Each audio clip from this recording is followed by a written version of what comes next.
रामकृष्ण हरी मित्रांनो, आमच्या गोट्याचं काम चालू आहे म्हणून ह्या राधीला आणि गौरीला इथं बांधलेलं आहे. आता काय गौरीला खायला टाकलं होतं आणि ही राधी. चला तुम्हाला आता आमच्या जुना गोठा दाखवतो. तोडलेला आहे आता तो तोडलेला जुना गोठा तुम्हाला दाखवतो मी. चला आता जुना गोठा दाखवतो.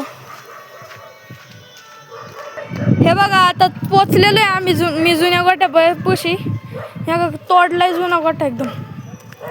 बघा अख्खा तोडलाय जुना गोठा म्हणजे एवढा खराब झालाय. बघा जुना गोठा तोडलेला आहे. चला आता तुम्हाला ह्याचे पत्रे काढून आहे ना नवीन गोठा बनवलाय. नवीन गोठा बनवायचं काम चालू आहे ते दाखवतो तुम्हाला. चला नवीन गोठ्याचं काम चालू आहे ते तुम्हाला दाखवतो मी आता. चला तुम्हाला नवीन गोठ्याचं काम चालू आहे ते दाखवतो. हे बघा आता सदाफुलीचं झाड ते. हे बघा गोठ्याचं काम चालू आहे. गोठा बनवायचं काम चालू आहे. या काय गोठा बनवायचं काम चालू आहे. बघा इथं गाडी आहे आणि हा आहे ना हा माशांचा टप आहे आणि हा माझा आहे ना हा माझा स्टूल आहे बसायचा. चला तुम्हाला आता ते गिन्नी गवत दाखवतो. गाईला टाकलं होतं आत्ताच आम्ही. ते कापल्याला तुम्हाला दिसलं असेल गिन्नी गवत. हे बघा हे 1 हे 2 आणि 3च ठोंब कापलेले. 3 ठोंबांमध्ये एवढं आलेलं आहे गिन्नी गवत.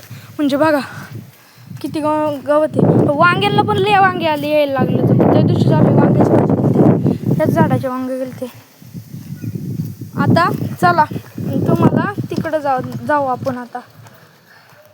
हे बघा हे रुईचं झाड आहे. हे केळीचं झाड आहे. त्या दिवशी तुम्हाला दाखवलंच होतं मी. हे बघा आता त्याला अजून घड आले त्या दिवशीच. हे बघा हा नवीन घड आलाय. कसं आहे केळीचं झाड. चला आता तिकडं जाऊ आपण. नवीन गोठ्याचं काम चालू आहे तिकडं जाऊ. परत एकदा जाऊ. पत्रा बसून झाला असं मागाशी पत्रा बसत होता आवाज येईल म्हणून मी आलतो इकडं. हे बघा चला नवीन गोठ्याचं काम चालू आहे ते हे बघा नवीन गोठ्याचं काम चालू आहे. गव्हाणे गायची हे बघा पत्रा लावून झालेलं आहे.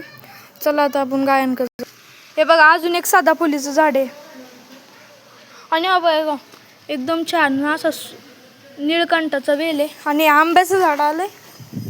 बघा जय श्रीराम मित्रांनो. एंड करू आता आपण ब्लॉग.